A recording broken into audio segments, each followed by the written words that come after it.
Welcome to tell now. आइए जानते हैं इंडिया की टॉप न्यूज के बारे में।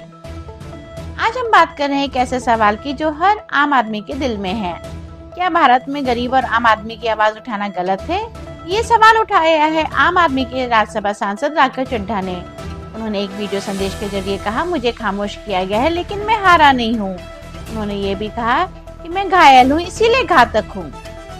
राघव चड्ढा ने संसद में एक ऐसा मुद्दा उठाया जो हर आम आदमी को प्रभावित करता है, एयरपोर्ट पर मिलने वाला महंगा खाना। उन्होंने सवाल किया कि जब देश का आम नागरिक हवाई यात्रा कर सकता है तो उसे खाना खरीदने में इतनी परेशानी क्यों हो। उनकी मांग थी कि एयरपोर्ट पर सस्ती और किफायती भोजन व्यवस्था होनी चाहिए ताकि आम लोग भी बिना बोझ के यात्रा कर सकें।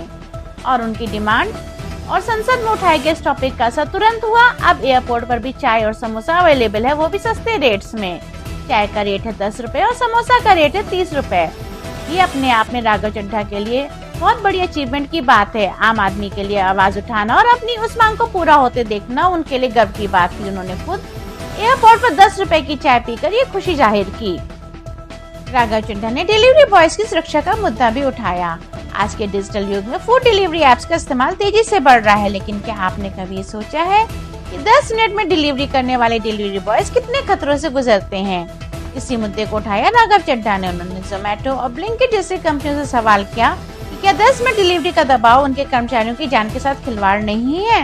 उन्होंने मांग की कि इस डिलीवरी पार्टनर्स को बीमा, सुरक्षा और बेहतर कामकाजी हालात दिए जाएं।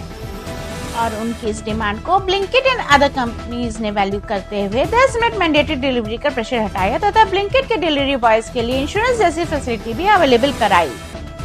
राघव चड्ढा ने देश में फूड सेफ्टी को लेकर के भी चिंता जताई थी। उन्होंने कहा था कि पैक्ड फूड में केमिकल्स का इस्तेमाल लगातार बढ़ रहा है जो लोगों की हेल्थ के लिए खतरनाक है। उन्होंने सरकार से मांग की कि खाने की गुणवत्ता पर सख्त निगरानी रखी जाए और लोगों को सुरक्षित भोजन मिले।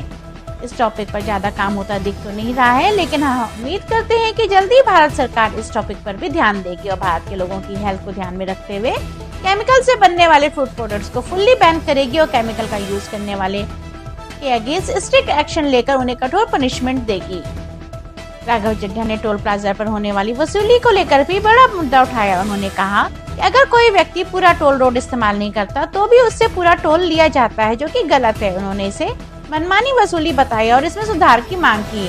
हालांकि इस पर अभी तक कोई काम नहीं हुआ है, लेकिन हम देश के सभी नागरिक सरकार से अपील करते हैं कि हाईवे एंड एक्सप्रेस वे पर हो रही इस लूट को बंद किया जाए। राघव चड्ढा ने बैंकिंग सिस्टम को लेकर के भी सवाल उठाए। उन्होंने कहा कि अगर किसी का बैंक बैलेंस मिनिमम बैलेंस से नीचे चला जाता है तो तुरंत बैंक चार्ज काटना शुरू कर देते हैं। उन्होंने इसे मिडिल क्लास के लिए अन्यायपूर्ण बताया और कहा कि बैंकों को ऐसे चार्जेस बंद कर देने चाहिए।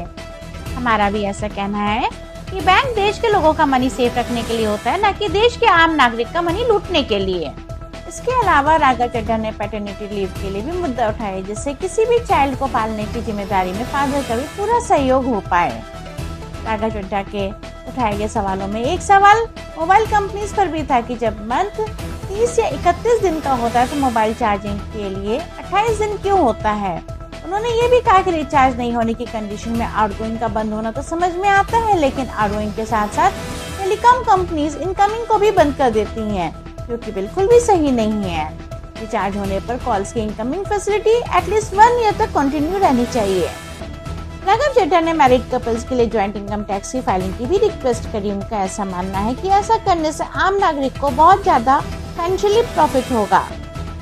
राघव चड्ढा ने प्राइवेट सेक्टर में हेल्थ केयर के नाम पर हो रही लूट को रोकने के लिए स्ट्रिक्ट एक्शन लेने के लिए स्टेप उठाने के लिए कहा। उन्होंने कहा कि हमें one nation one health treatment की नीड है, जिससे ईडब्ल्यूएस सेक्शन भारत का भी बिग प्राइवेट हॉस्पिटल में ट्रीटमेंट ले सके। इसके साथ ही राघव चड्ढा ने प्रॉपर्टी के रिकॉर्ड को क्लीन रखने के लिए नेशनल ब्लॉकचेन बनाने का भी सजेशन दिया। उनका कहना है कि ब्लॉकचेन बनने से प्रॉपर्टी से टैंपरिंग बंद हो जाएगी, सभी रिकॉर्ड ट्रांसपेरेंट रहेंगे और सभी रिकॉर्ड स्टैम्प रहेंगे, जिससे प्रॉपर्टी के डिस्प्यूट्स लेस हो जाएंगे और बीच में मेडिएटर्स की वैल्यू भी कम हो जाएगी। उन्होंने कहा कि स्वीडन, जॉर्जिया, यूएई जैसे कंट्रीज में ब्लॉकचेन के थ्रू ही लैंड रिकॉर्ड्स रखा जा रहा है तथा उसी के थ्रू रजिस्ट्रीज हो रही हैं। इससे secure real time tracking of sales, mutations और इनहेरिटेंस ऑफ प्रॉपर्टी में बहुत ज्यादा ट्रांसपेरेंसी आ जाएगी।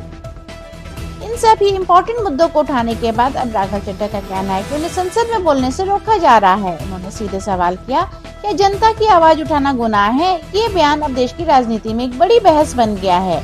कुछ लोग इसे राजनीतिक बयानबाजी मानते हैं, तो वहीं कई लोग का कहना है कि ये आम आदमी की सच्ची आवाज है। ये मुद्दा सिर्फ एक नेता का नहीं है, बल्कि हर उस नागरिक का है जो रोजमर्रा की समस्याओं से जूझ रहा है। महंगाई, रोजगार, सुरक्षा और रोजमर्रा के खर्च, ये सभी मुद्दे हमारे जीवन का हिस्सा है। अब देखना होगा कि क्या इन मुद्दों पर गंभीर कार्रवाई होती है या सिर्फ राजनीतिक बहस बनकर रह जाएंगे। अंत में हमारा यही कहना है कि आवाज दबाई जा सकती है, लेकिन सच कभी नहीं दबाया जा सकता। अपनी राय हमें कमेंट में जरूर बताइएगा। Thank you for watching till now. Please like and subscribe for more genuine news.